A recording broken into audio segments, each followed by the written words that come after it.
Good morning students. बेटा हम पढ़ रहे हैं गति। तो गति में हम क्या पढ़ रहे हैं आपको बता देता हूँ मैं। गति में हमने पढ़ा था कि किस तरीके से आपकी गति होती है। तो देखो आगे क्या कह रहा है कि समय और कार का वेग, ये क्या दे रखा है मीटर प्रति सेकंड में दे रखा है और ये दे रखा है किलोमीटर प्रति आवर में। तो किलोमीटर प्रति आवर में क्या होगा हमारा कि देखो आपको 0 समय में 0 0 रहेगा, उसके बाद 5 सेकंड के पश्चात मीटर पर सेकंड 2.5 मीटर चला और इसमें 9 मीटर चला।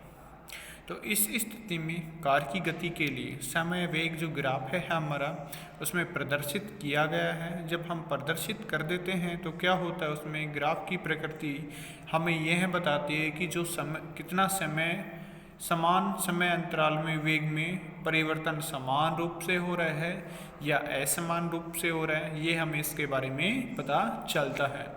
तो समान समय अंतराल में वेग में परिवर्तन समान रूप से होता है। इस प्रकार सभी एक समान त्वरित गतियों के लिए वेग और ग्राफ है वो सीधी रेखा है। तो वेग ग्राफ सीधी रेखा है। आप कार के द्वारा तय की गई दूरी को, कार के द्वारा जो तय की गई दूरी है उसको वेग समय ग्राफ द्वारा हम क्या करेंगे, प्राप्त करेंगे। जब हम इसके बारे में हम प्राप्त कर लेंगे तो क्या करेंगे, वेग समय ग्राफ का क्षेत्रफल है वो दिए गए समयांतराल में कार द्वारा जो तय की गई दूरी होती है, कितनी तय की गई दूरी को क्या करेंगे, अर्थात विस्थापन के परिमाण को क्या करेगा, वो बताने का कार्य करता है। यदि कार एक समान वेग से गति कर रही है तो हाँ क्या होगा, समान ग्राफ चलेगा। अगर असमान से चल रही है तो असमान ग्राफ चलेगा। तो ABCD द्वारा तय की गई दूरी को इसमें हम दर्शाया गया है कि चूंकि कार के वेग का परिमाण त्वरण के कारण क्या हो रहा है, परिवर्तित हो रहा है। जब ये परिवर्तित हो रहा है अतः कार के द्वारा तय की गई दूरी, जो कार के द्वारा तय की गई दूरी को इसमें किससे डिनोट कर रहे हैं, एस वेग समय ग्राफ में प्रदर्शित किया गया ABCDE द्वारा व्यक्त की जाएगी। अब ABCDE का क्षेत्रफल निकालेंगे तो पहले तो निकालेंगे हम आयत ABCD का क्षेत्रफल निकालेंगे और त्रिभुज इसमें बन रही है AD और E का क्षेत्रफल निकालेंगे। आयत का क्षेत्रफल का सूत्र होता है बेटा लंबाई गुणा चौड़ाई। तो लंबाई इसमें क्या दे रखे, AB, और चौड़ाई क्या दे रखे, B से C दे रखे। तो ये तो हो गया हमारा आयत का क्षेत्रफल।